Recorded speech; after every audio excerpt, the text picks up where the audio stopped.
nuestra ciudad, como seguramente en muchísimas otras, convivimos con conceptos o con nociones, con algunas afirmaciones que las damos como buenas de hecho, sin preguntarnos si es así o no. Estos conceptos, muchas veces transformados en certezas, definen la manera en la que vemos y entendemos la ciudad. Por eso proponemos interrogar esas cuestiones que parecen tan sólidas, esas certezas, ponerles pequeños signos de pregunta a cada una de esas afirmaciones. Poner a la ciudad en cuestión, en debate, volver a pensarla, pero no para buscar nuevas certezas, sino para analizarla sin estereotipos. Si vale como ejemplo, muchas veces decimos, Río Tercero es una ciudad industrial, o decimos, en esta ciudad el progreso es permanente. Entonces, la propuesta es ponerle signos de pregunta a esas afirmaciones. ¿Fue una ciudad industrial? ¿Lo es todavía? El progreso, si fue permanente, ¿aún lo es? ¿Lo será? Incluso cuando hablamos de progreso, ¿qué decimos cuando decimos progreso? Poner a la ciudad en cuestión no significa encontrar grandes respuestas, sino más bien enriquecer con nuevas preguntas. Les damos la bienvenida a nuestros televidentes. Comenzamos aquí una nueva edición de La Ciudad en Cuestión, en una especie de segunda entrega sobre una misma cuestión, porque vamos a seguir hablando sobre el periodismo en la ciudad de Río Tercero, ¿no es cierto, Sergio? Así es. Los medios atraviesan siempre de alguna manera la vida de la sociedad actual, de todos nosotros, para informarnos, para saber, para relacionarnos, para conversar. Siempre están los medios dando vuelta nuestras realidades. Y en la actualidad, como nos gusta leer en el filósofo coreano Byul-Chul Han, pareciera que el cúmulo y el vértigo de las informaciones va borrando aquello que conocemos como la verdad. Lo que queremos saber, y para eso hemos invitado hoy a dos periodistas locales, es si también en el ámbito de la ciudad eso sucede y cuál es la mirada de ellos. Y seguramente también vamos a estar hablando de la cuestión de la agenda, estas temáticas, digamos, que la prensa plantea a nivel social y público. Vienen de Buenos Aires, de la provincia de Córdoba, podemos tener agenda en la ciudad de Río Tercero. ¿Y cómo ha cambiado la realización del periodismo, la gestación de una noticia a partir de los cambios tecnológicos? Exactamente, y cómo han cambiado los públicos. Sí. Todo esto, por supuesto, después de este primer bloque.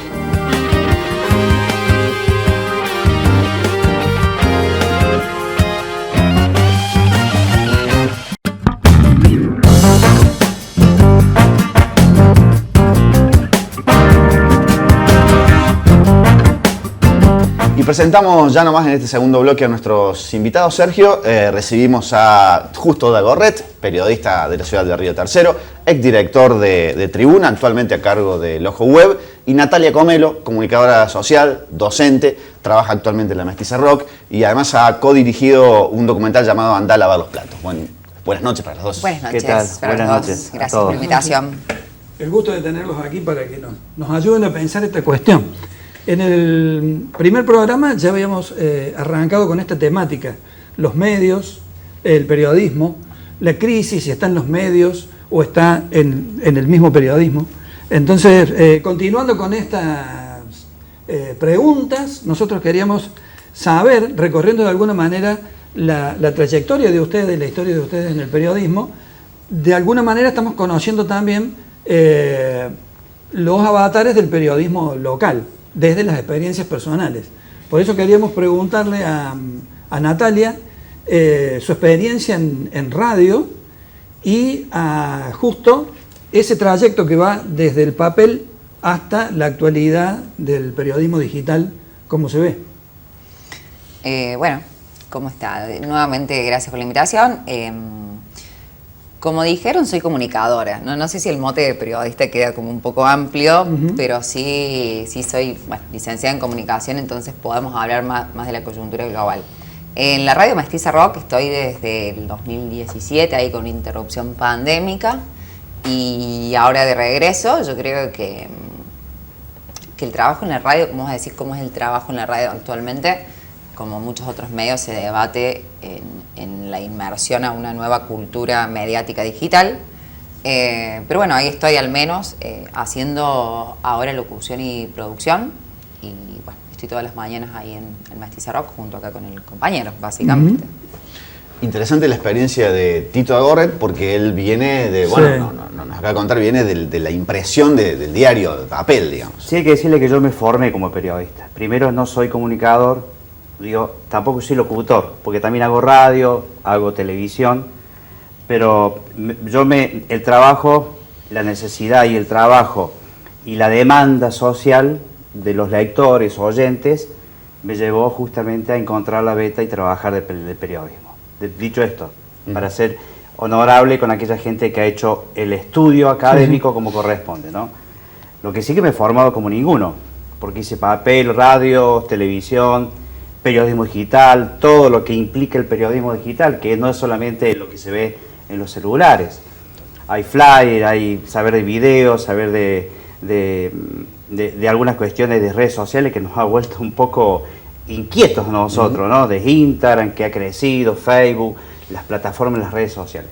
Pero básicamente el periodismo ha mutado vertiginosamente desde el año 90 en adelante, ¿no? Yo recuerdo que hasta el año, con la llegada de la democracia, en este caso los diarios tradicionales, papel, televisión y radio, básicamente eran los grandes medios, llevaban la mayor audiencia. Donde el sistema de impresión era caliente, el papel choca con la tinta básicamente para que los televidentes sepan.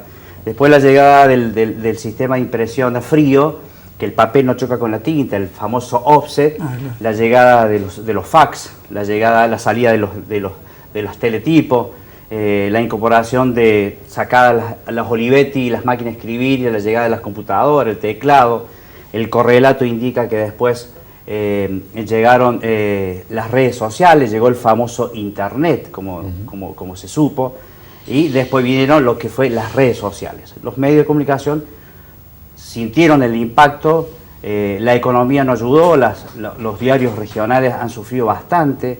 Argentina tiene un mal que es en la columna siempre de los grandes monopolios que tiene la Argentina. Yo lo he padecido con los monopolios en la Argentina de los diarios. Después podemos explicarnos, detallarlo. Pero básicamente todos los medios han sufrido y se han tenido que reconvertir. Se hace con muy pocos recursos humanos, con mucha tecnología y se tiene mayor potencia a la hora de llegar y se amplió el mercado. Antes el mercado era muy cautivo. Ahora hay que buscar los jóvenes, hay que buscar los jubilados, hay que buscar... Son tan cementados los públicos. Ahora, ¿qué pasaba en aquel tipo de periodismo? Volvemos a la cuestión del papel, con la noticia de la realidad de una ciudad como Río Tercero. Yo supongo que pasaba algo y vos podías esperar el sábado de la publicación. Hoy en día, bueno, todo eso ha cambiado. Bueno, yo he trabajado con Fernando, un amigo, el hermano de Sergio. Básicamente era muy básico y con gran potencia. Antes los diarios tenían mucho poder de fuego. Una tapa, nosotros nos enseñaron, una tapa decía todo. Parece una canción, una palabra lo dice todo, o no dice nada. Una tapa. En este caso, una tapa decía todo, ¿no? El que se veía en la tapa y el que se veía en la última página, porque después eran de la sección de policiales donde era mucho poder de fuego hacia la política. Entonces yo recuerdo que los riotercerenses esperaban el sábado tribuna para informarse. Sí. Hoy es impensable eso porque es segundo a segundo. Sí, hoy lo que pasa hoy miércoles, ya mañana es tarde. Exacto. Y no sirve, para colmo, encima no sirve. Porque igualmente creo que la inmediatez y esta nueva coyuntura también demanda otro tipo de prácticas y otro tipo de cuestiones, ¿no? Lo inmediato, el análisis, cómo generar eso. Me pasa eso porque los que me conocen, tengo un portal de El Ojo Web, que es diario. Coincido, Natalia, pero en el punto yo me he encontrado donde tengo muchos temas y poca capacidad de análisis. Claro. Ahí hay que decirlo también. Y cuando informando. Claro, porque una cosa es informar, otra cosa es opinar y otra cosa es analizar. Me parece que por ejemplo, charlamos un ratito con vos del tema de los podcasts, van en ese sentido. La gente quiere contenidos y exclusivos, ¿no? ¿Qué le voy a hablar a las mujeres? Las mujeres quieren que le hablen de la belleza, del producto de la belleza. Y bueno, son productos exclusivos de información. Ahora, ¿cómo hiciste, cómo haces habitualmente? Porque digo, el Ojo Web es un medio que está en todas las redes sociales y que utilizas toda la técnica que está a tu alcance. Bueno, Supongo que sale algo nuevo y vos decís, tengo que aprenderlo. No, sí. Dicho de paso, yo no inventé nada. Yo hice, a ver, los que estamos en los medios de comunicación, yo como todo, me fui a Europa, encontré algo, lo perfeccioné, me lo enseñaron en Brasil, tuve un año en Brasil, encontré la técnica, yo trabajé un año en Brasil y la gente no sabía que yo estaba acá, que estaba allá. La virtualidad dice, bueno, si yo puedo trabajar allá, puedo trabajar perfectamente acá. Punto número 1, la virtualidad te hace presente en el lugar, ¿no? Con un video, con una llamada, los WhatsApp han arrimado un poco la información. Pero, ¿me decías la pregunta? ¿Cómo haces a la hora de ayornarte a todo lo que va saliendo todo el tiempo? Para que vos tengas una idea, mira, mi plataforma tiene, para que tengan, Instagram, Twitter, Pinterest, LinkedIn, Instagram, Facebook, WhatsApp. Y si saliera Google+, yo solamente hago un clic y hace el hot suite, se disparaba la noticia. Si hubiera una red social más extra que la consumiera, en este caso, el público, lo agrego. Porque ahora te permite, bueno, pero hay una técnica, alguien te tiene que enseñar. Aprendí, estoy enseñando a un grupo de chicos, a mi hijo y a una chica que nos ayuda, así que estamos en ese trabajo de desparramar el conocimiento. Natalia, me quedé con esta idea de la inmediatez con la que vivimos hoy alrededor de la noticia y de la realidad. ¿Crees que esto ha perjudicado, ha mejorado a la hora de la percepción de la noticia? Y se filtra acá la cuestión de la fake news, ¿no? de noticias que están redactadas, que parecen noticias y que tenemos que tener alguna herramienta para saber si es real o no. Yo creo que este traspaso, digamos, del periodismo en medios tradicionales, como se les dice, que claramente se ha bajado ese consumo de contenidos en medios tradicionales por una cuestión de digitalización pura, de acceso al internet y también de una cuestión de consumo cultural de edades, viene a generar también toda esta propuesta de cambio, pero también se genera como una pequeña convergencia mediática, y yo creo que en eso entonces estamos por ahí más atentos a justamente las plataformas y cómo lograr esa inmediatez.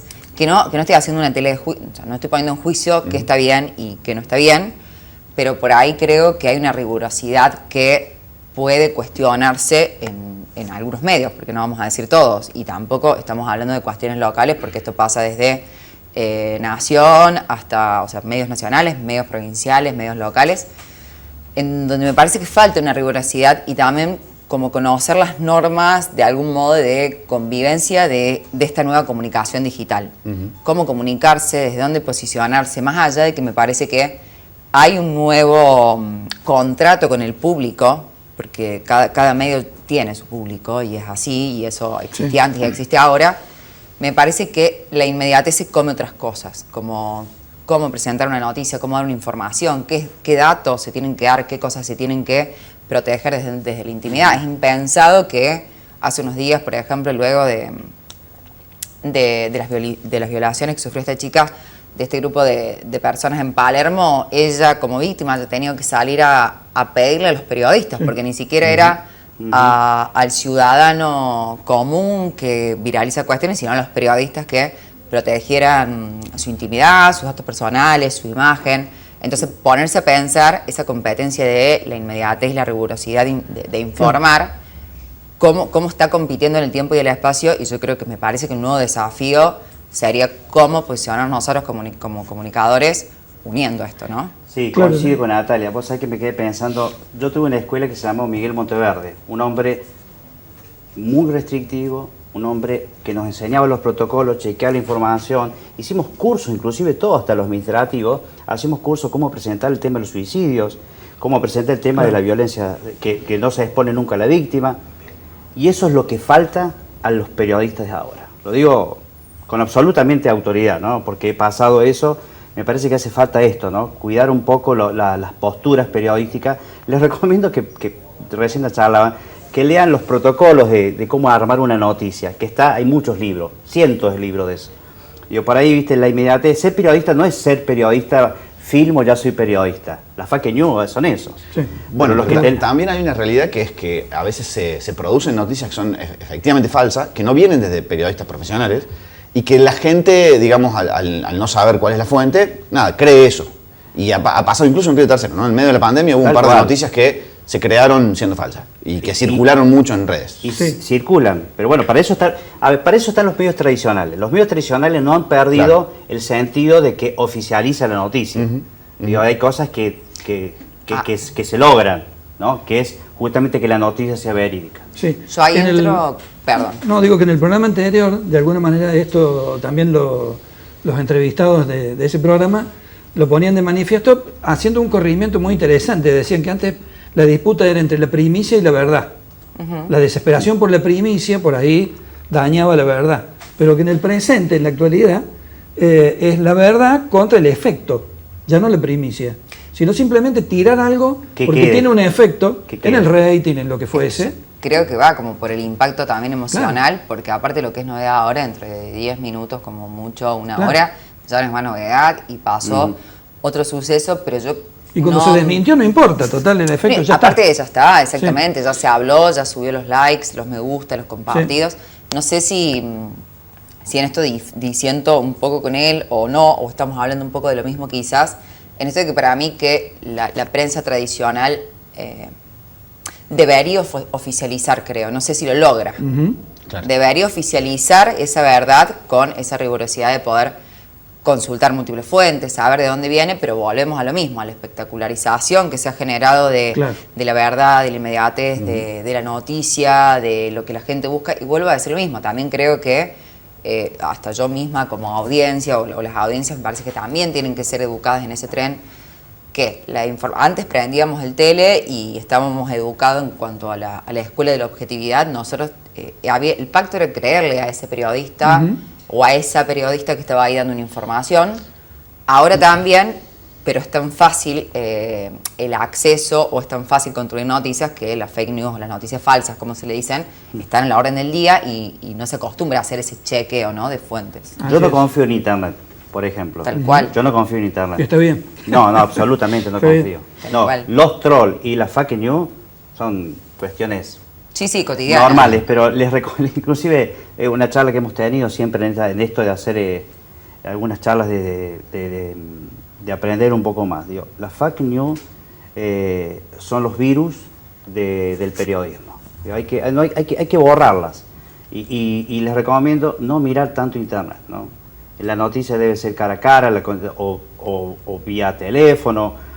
Pero me parece que por ahí va el punto, ¿no?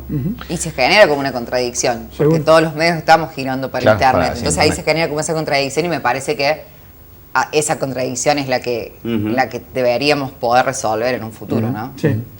Teníamos un primer aporte ahí en video, ¿no? Sí, entre las experiencias periodísticas de distintos tipos hay uno muy interesante que tenemos para ver. Tenemos ahí la experiencia de la titular del sindicato de prensa, Mariana Mandakovich. Digo, cómo ha cambiado la cuestión de la prensa en la provincia de Córdoba y puntualmente también termina hablando de cómo está la situación de los trabajadores en la provincia de Córdoba. Así escuchamos a la titular del sindicato de prensa, Mariana Mandakovich.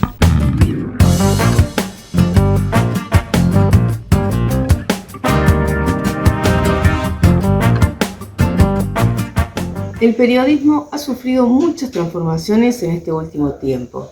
Gran parte de ellas se deben a la convergencia tecnológica y a cómo los adelantos tecnológicos han afectado nuestras tareas cotidianas. Desde lo simple, desde el chequeo de la fuente, desde la producción de la información, desde las múltiples tareas que tenemos que rehacer los periodistas, modifica nuestros procesos de trabajo y cómo sale la información que producimos. Antes era de cajón que un trabajador o trabajadora de prensa debía al menos consultar 2 o 3 fuentes. Hoy se googlea. Y eso no es solo el tema de la rapidez con la que se puede buscar una información, sino que quién lo dice y cómo se chequea eso que se dice. Además de eso, un periodista debía prepararse para una entrevista, debía buscar la información para hacer la pregunta precisa y para repreguntar, que es parte central de la riqueza que puede tener una entrevista periodista. Hoy no solamente le toca hacer eso, sino que además debe sacar fotos, subir un hilo de tweet y hacer algún otro mensaje para alguna otra plataforma o producir un videíto en el mismo tiempo. Todo eso va contra la calidad de la información que debe llegar a la sociedad y a la comunidad. Esas son las transformaciones que hemos sufrido, esos son los cambios. Córdoba, nuestra provincia, no es distinto a eso, y eso también se han modificado las condiciones de trabajo que tenemos los trabajadores y trabajadoras de prensa. Se podría decir que el periodismo en general y también acá en Córdoba se encuentra en una crisis muy importante a partir de estos cambios tecnológicos y a partir también de la prioridad que algunas empresas dan a la producción de información, donde se prioriza fake news, donde se priorizan informaciones construidas sin la calidad y sin el criterio que se necesita. El trabajo periodístico tiene una función social central y hay que seguir respetándola porque la comunicación, la información, es un derecho humano y como tal hay que garantizarlo.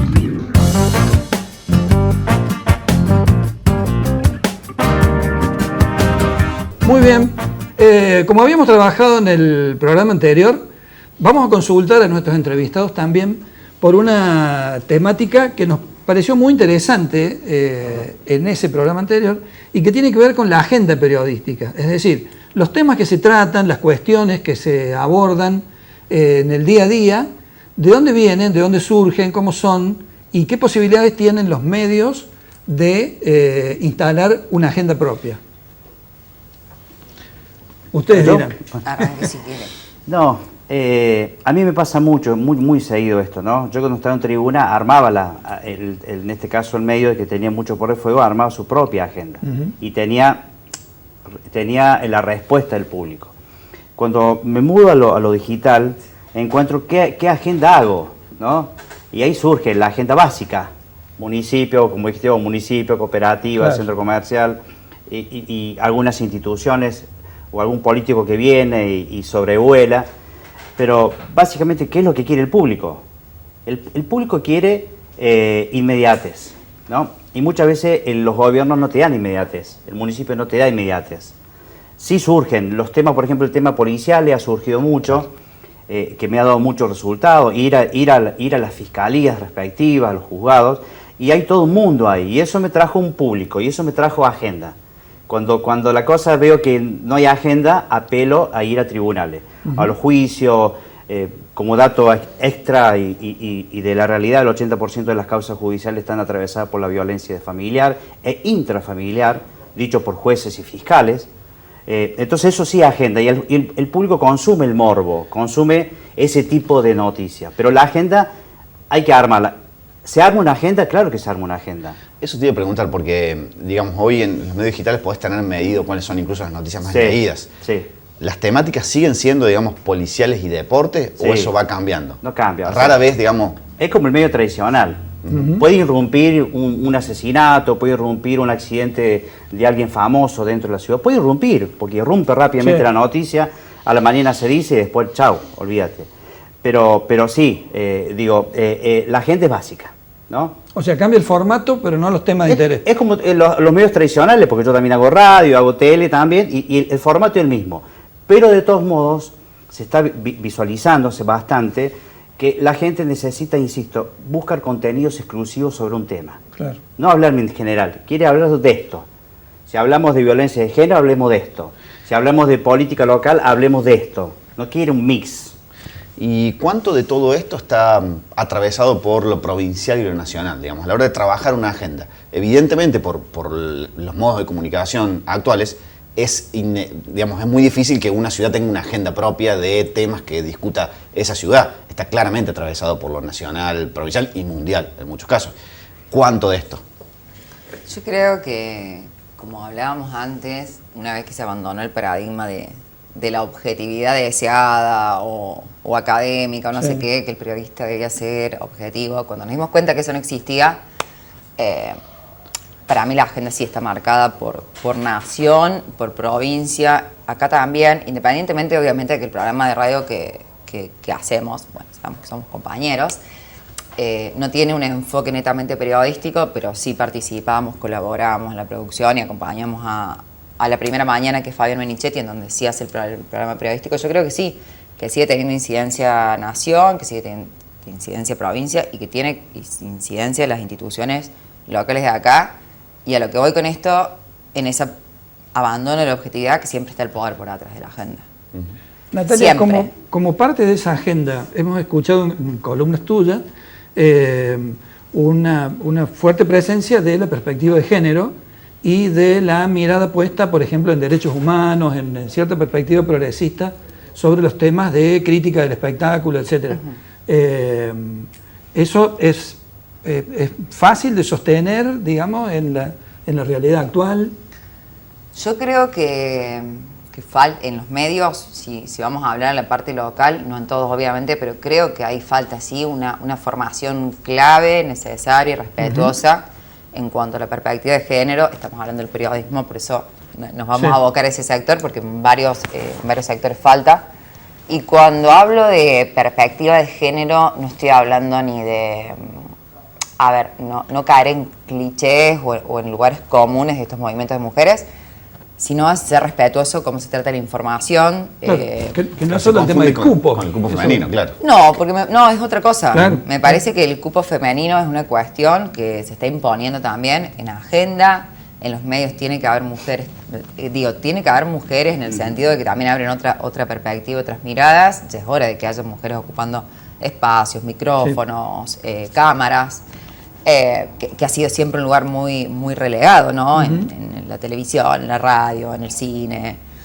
Pero me parece que falta mucha perspectiva de género. Y medio que me parece que volvemos siempre a lo mismo.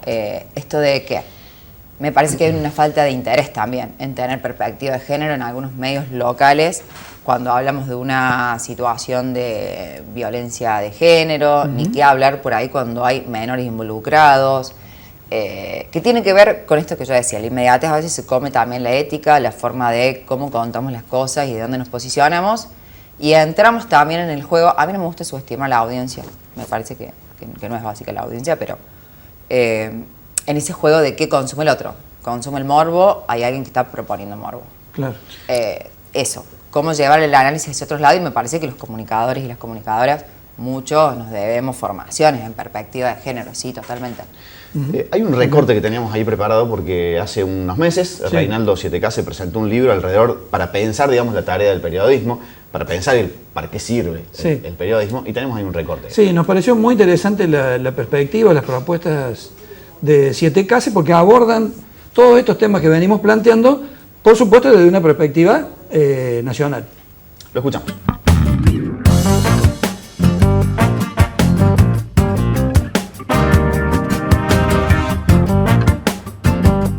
Bueno, un gusto, gracias por recibirme y por prestarle atención a este libro, Periodismo, Instrucciones de Uso, que plantea esto que ustedes están haciendo, ¿no?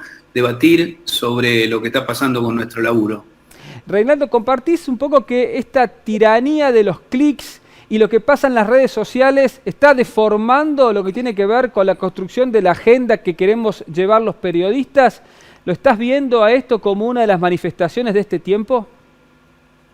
Sí, claro, sin ninguna duda. En este libro se plantean distintos aspectos que hacen a la cuestión profesional, desde la concentración de los medios, la precarización laboral, lo que tiene que ver con la falta de independencia, lo que pasa alrededor de que cada vez son más los empresarios que responden a otros intereses y tienen medios que a los empresarios de medios, es decir, la migración a lo digital, todas las problemáticas. Pero una es esta que estamos planteando. Hay una idea que Martín Caparrós en el ensayo que está en el libro plantea como periodismo click, que tiene que ver con eso, con que dejó de ser prioritaria la noticia que el editor consideraba importante, para que de alguna manera el editor pase a ser el cliqueo. Algunos dirán, bueno, pero está bien, es lo que quiere la gente. Lo que pasa es que muchas veces ese cliqueo responde a títulos, si vos ponés, no sé, hay palabras incluso que son disparadoras, duro cruce, alguna palabra que tiene que ver con lo erótico, pelea, y eso hace que la prioridad la tengan entonces contenidos que no son necesariamente los que el editor quisiera publicar porque son importantes. Y yo creo que eso lleva a una degradación de los contenidos. O sea que es uno de los temas que me parece que hay que debatir fuertemente, porque por el otro lado, si vos hacés una agenda de temas que quizás son para vos los importantes y no son los que la gente quiere leer, es muy probable que ese medio termine prescindiendo de vos como editor, porque ¿para qué quiero a alguien que produce buena calidad de contenidos pero hace que no me lean? Así que es un desafío mayúsculo, ¿no? Reinaldo, ¿y qué relación tiene el periodismo click o esta forma de hacer periodismo tal vez con la fake news? Si existe algún tipo de relación.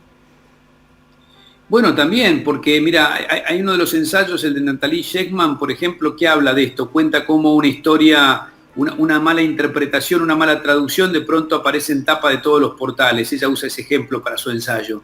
Y eso es lo de menos, a veces aparecen hechos que no ocurrieron y terminan en los portales. Yo creo que acá también hay una discusión fuerte para dar, que tiene que ver con cómo se trabaja en las redacciones digitales, ¿no? Donde de pronto una noticia falsa, porque salió en un portal y porque está siendo muy cliqueada, hace que el resto de los medios, en lugar de chequearla o de comprobarla o de agregarle valor, por ejemplo, llamando a algún protagonista, la reproducen, simplemente porque el otro medio la está publicando. Hay como una locura, una carrera, que es de lo que habla Caparrós ahí, ¿no? Es esta cosa que era antes solo televisiva, se ha trasladado a otros ámbitos y sobre todo al periodismo digital. Entonces de pronto una fake news, a veces sin intención, simplemente porque se hizo mal el trabajo, una mala traducción, termina consolidada como noticia.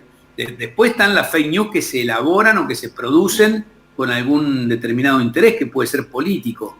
Y esta locura de no chequear, por la velocidad, por el apuro, porque las prioridades cambiaron, termina, bueno, también consolidándose, ¿no? Por suerte hay algunos no digo organismos, algunos medios incluso que se dedican al chequeo de información que ayudan a bajar estas noticias, pero es uno de los grandes desafíos que se vienen para el periodismo, ¿no? Que es cierto, parece mentira, hace 30 años nunca estaríamos discutiendo sobre si algo es cierto o no es cierto cuando se publica. Bueno, en la actualidad tranquilamente podés dudar si algo es cierto o no es cierto, y no solamente en los medios electrónicos, a veces hay fake news en los medios que tienen editores, ¿no?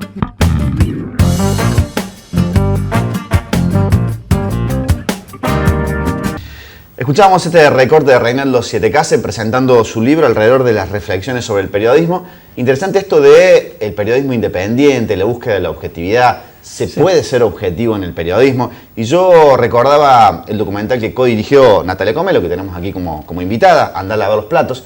Hay una escena, el documental está centrado en la lucha de los trabajadores trolebuseras en Córdoba, que quedaron sin trabajo. Y hay una escena muy interesante donde toma un recorte de un informativo de estos que se presentan como independientes en la provincia de Córdoba, y se lo ve al periodista Gerardo López muy enojado, básicamente con el sector de las trabajadoras que reclamaban por sus derechos. Entonces, nada, es como que a veces la independencia es hasta ahí, digamos, y uno puede notar de que no hay mucha independencia y que siempre alguna posición tenés. Sí. Y exacto, es como por ahí que la independencia, uno cuando la piensa así, es independencia del poder político, independencia del poder económico, es muy difícil mantenerse independiente, y además igualmente siempre hay un trasfondo ideológico y algún enganche ahí. Como vos decís, en esa escena que contás, Alexis, el periodista está discutiendo por lo que cobra una trabajadora trolebusera y les está aparte echando en cara porque hicieron una huelga de transporte, que es como el derecho básico y primario de cualquier trabajador, y esa independencia dura muy poco, digamos. O sea, si realmente analizás, como volvemos a lo mismo, analizás un discurso, no hay objetividad en eso, y de hecho salen a la luz como partes bastante oscuras de esa tan buscada independencia de la que habla el periodismo. Es una toma de posición que no está mal. Lo que me parece que es poco honesto es decir, bueno, yo soy independiente, tal cual. Y después toma posición. Claro. Es que me parece que no está mal declararse no independiente, pero bueno, eso. A veces No se usa jugárselo el cartel como de independiente. ese Exactamente. Porque yo creo que ahí hay escondido un falso progresismo que también ganaba adeptos en algún momento, digamos. Bueno, yo, el periodista independiente, y bueno, ya es como muy fácil también que eso se... Un analista ruso, perdón por citar un ruso, Bastin, decía que el lenguaje está cargado de ideología siempre. Desde el lenguaje de un niño está de alguna manera cargado de ideología. Entonces quiere decir que ya en el periodismo que trabaja con ese material que es el lenguaje, obviamente lo ideológico está dando vuelta. ¿cierto? Aparte El tema es a estamos- veces hablar con intencionalidad ideológica, ¿no? Que es otra Básico y primario, como las personas que ejercen el periodismo deciden qué contar y qué no contar. Claro. Entonces ya ahí, desde la base del periodismo, el recorte que haces de la realidad, estás poniendo tu ideología en juego. cosa. Eso es. Justo, ¿cómo te llevas con estas ideas de periodismo, objetividad, independencia? Me vuelven loco. Porque cada vez que hablo con un K, opino una cosa, cada vez que hablo con un macrista, opina otra, y uno intenta mostrar la realidad. Esa es la cuestión de ideología. Los medios de comunicación no son independientes, por lo menos acá en Río Tercero. No hay independencia pura. Coincido. Hay que decir, no soy independiente, tampoco soy independiente. Claro. Pero me parece que, recién lo escuchaba y digo, es un poco de cada cosa. Hay periodismo independiente o pendiente de que hace muy buen trabajo. Digo, hay causas que hacen muy buen trabajo y entonces la gente lo consume. Después está la cuestión de la ideología, que justamente hoy hay 48 radios en Río Tercero, 3 canales de televisión o 2 canales de televisión, digo, 3 portales de noticias, perfectamente. Puede cambiar el dial, puede poner otro portal, puede cambiar en el caso de televisión. Hay muchas opciones. Sí. Me parece que yo no estoy para calificar si es independiente o no independiente. Yo sí sé que lo que he aprendido en Río Tercero, que el periodismo no es independiente. No es independiente. Siempre hay un rasgo de lo político, de lo económico. Hablamos recién de la economía. Hoy te pone fábrica militar, te pone o petroquímica o Atanor, te pone una pauta publicitaria y ya te condiciona.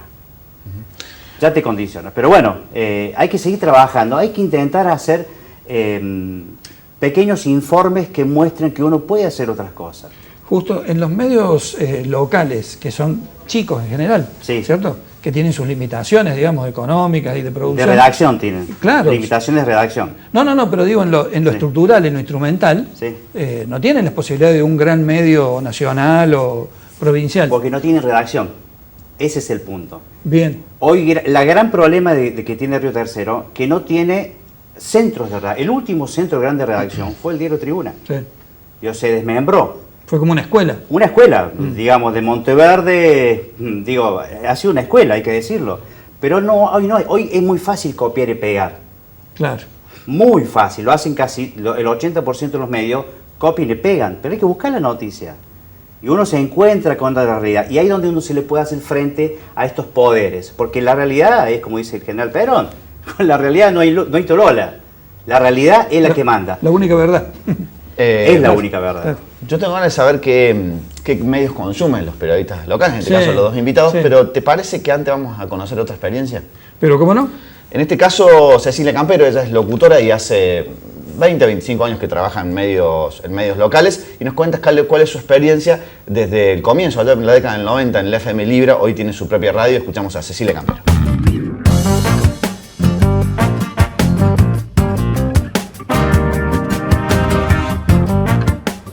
Como, no sé si decir empresaria porque me parece que el nombre queda muy grande, pero sí como directora de radio, tuvimos la iniciativa de ofrecer un programa que era solidario para todos aquellos comerciantes que no tenían la posibilidad de hacer la publicidad económicamente, pero sí querían ofrecer su producto, y hubo un programa de radio que salía los martes y jueves gratis para aquellos que quisieran promocionar su producto. A través de la pandemia, nosotros era el aporte que queríamos darle. Y después volvieron casi todos los comercios. Nosotros empezamos trabajando sin aportes de grandes empresas, ni de instituciones, ni de entidades, como son municipalidad, cooperativa. Nosotros empezamos con los comercios de barrio, que son los que siempre nos bancan, nos aguantan y nos pagan su publicidad, gracias a Dios, todas las semanas, porque trabajamos de ese modo. La publicidad se paga por semana. Es como si fuera un crédito que nosotros le damos todas las semanas. El crédito es que salga su publicidad 10 veces al día, de lunes a lunes, con bonificación de sábados y domingos. Y bueno, ese es el orgullo mío de poder trabajar con esos pequeños clientes que me ayudan a sostener la radio, que a veces es difícil, a veces clientes golondrinas que van, que vienen, que prueban, pero bueno, para mí es un gusto trabajar con ellos, porque el mejor regalo para mí es ir a cobrarle a un cliente y que te diga: tu publicidad está funcionando. Y lo gratificante es cuando un oyente te llama y te pide un tema. Entonces uno tiene que fusionar la cantidad de música con la cantidad de publicidades, porque tampoco la radio se mantiene solo de publicidades, sino se mantiene con los oyentes que quieren escuchar música y con el cliente que quiere que salga su publicidad. Así que bueno, hay que equipararse muy bien y separar las cargas para que el oyente escuche lo que quiere.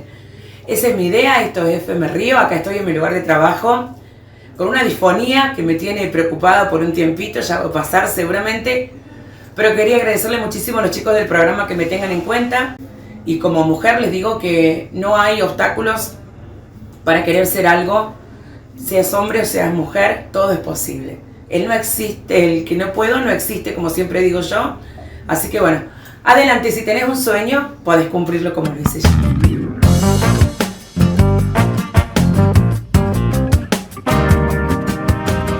Perfecto. Para cerrar este programa de hoy, queremos hacerle una pregunta a nuestros invitados que tiene que ver con lo que ellos ven, escuchan y leen, no solo del periodismo local, si así ocurre, sino del periodismo en general, de los medios en general. ¿Qué escuchan, qué leen, qué ven para informarse, para saber, para avanzar en la información? La dama, por favor, primero. Bueno, yo creo que medios locales, la verdad, tengo que ser sincera, escucho La Mestiza, rock. Igualmente a favor de no pecar por no humilde, digamos, La Mestiza es un medio que yo consumo desde antes de empezar a trabajar ahí. Sí he leído algo, o sea, cuando estaba como esa cuestión mítica de venir y agarrar el diario, bueno, en algún momento cuando volví de Córdoba y me sentaba los domingos, leí el diario que había disponible, claro, que por lo general el Tribuna. Pero ahora en realidad yo creo que mi consumo va más por la identificación. Yo creo que hay una cuestión de que uno lo que consume trata de identificarse con ciertas posturas, ciertas perspectivas y demás. Y yo creo que mi consumo va más por una cuestión de medios provinciales o nacionales y que por lo general tienen que ver con estos enlatados que hablamos también con justo antes de estas nuevas propuestas de consumo, o podcast, o saber que hay un programa de radio que me gusta muchísimo, pero lo puedo escuchar a la noche porque está la propuesta. Claro. Igualmente dentro de ahí, y hablando de lo que vos decías, la estructura, yo sí creo que quedan afuera varias propuestas porque hay que tener la estructura necesaria, claro, más allá del equipo humano para hacer frente a esta nueva realidad. Pero bueno, sí hay medios por ahí un poco más. ¿También te ocurre que ves muy poca televisión? No, de hecho, mi televisión es solamente un gran streaming, no veo canales de aire, no claro, tengo ningún servicio de cable, sino que consumo mucho cine, muchas películas. Y también creo que esto de la inmediatez, la disponibilidad continua de información hace que claramente se haya perdido el ritual, sí, del consumo a horario y exacto, en medios tradicionales. Sí. Es lo que nos decían las entrevistadas anteriores, que los menores de 30 no ven televisión y no leen diario. No, de hecho, igualmente hay como... No, y el tipo de consumo es el consumo que se llama a demanda. Claro. A demanda, vas, buscas y muy fragmentado. Bueno, ahí yo creo que hay, como decía Ale, soy docente además de una escuela con orientación en comunicación y directamente no existe el consumo en medios tradicionales. No existe. Digamos, pero las personas que están trabajando en Río Tercero, como en el caso del Ojo Web, y hay sí, 3 medios que están trabajando fuertemente en la cuestión digital, en las noticias, también es medio un consumo de demanda, porque uno cuando quiere informarse de lo que pasa acá, yo voy a los medios locales. A mí me pasa, como yo soy un generador de noticias, dije, ¿no? Yo publico entre 14 y 15 noticias, hago radio, salgo por 2 radios, son 2 noticias más, en la televisión genero contenidos propios y genero tantas noticias. Pongo un poco de análisis, pero en general genero noticias, le incorporé videos, fotos, bueno. Pero a mí me pasa tener un caño de escape, una salida de escape. Por eso escucho Del Moro, porque me hace reír. No miro televisión, streaming también, Netflix me ha tenido un bálsamo en esto de la noticia, sí, claro, dejarla al lado. Claro, básicamente sí, no consumo. ¿Y si hay alguna noticia a nivel nacional importante? La aprendo. La tengo que revisar por todos lados, ahí está la clave. Tengo que mirar todo, desde TN hasta Canal 24, todo. Tengo que mirar, esto nos ha traído estas ideologías. Hay que mirar el panorama completo. Pero supongo que también en ese navegar, habrá personas, periodistas o personas de medios en las que confían, digamos, en las que creen que le está cantando la posta o no. Sí. Sí, yo creo que ahí va en esta alineación o en esta buscar la representación en un comunicador que te sientas como identificado, comunicador, comunicadora, que te puedas sentir identificado, porque volvemos a lo que estuve, creo que el hilo que mantuve todo el programa, de que antes creíamos que alguien decía la verdad, ahora sabemos que eso no funciona así, entonces en realidad uno busca la verdad que más se acerca a nuestras verdades, porque no nos corremos de ahí. Sí, como dice Darío Zeta, la que entrama con tus intereses. Tal cual, porque podamos dar vuelta, pero vamos a terminar con una verdad que sea más cercana a nuestras verdades. Les dejo una pregunta a ustedes, que yo me la hago siempre. ¿Qué es lo que la gente más lee? ¿La prioridad es la imagen o es el texto? En la actualidad, en general, Sí. me parece que sin duda la imagen. ¿Y la voz? Lo audiovisual. No sé. Para mí depende. Depende. De edades, de costumbres, de tipo de consumo. Voz, imagen y texto. Y yo creo que ahí se comprime la cuestión del multimedio a donde estamos yendo, ¿no? Bueno, esto ha sido todo por hoy. Muy Esperemos que hayamos dejado, digamos, a nuestros televidentes algunas puntas para ir pensando al respecto Seguro. de qué realidad es la que El tema es consumimos. amplísimo y con muchas... con muchos perfiles como para analizar. Así. No sabemos si va a haber un tercer programa sobre el tema, pero en principio agradecemos a nuestros invitados. No, gracias a ustedes para hacerme partícipe de este tema. Gracias por la invitación y darnos un rato de aire. Y nosotros nos reencontraremos en la próxima edición de La Ciudad en Cuestión. Muchas gracias por acompañarnos. Muchas gracias.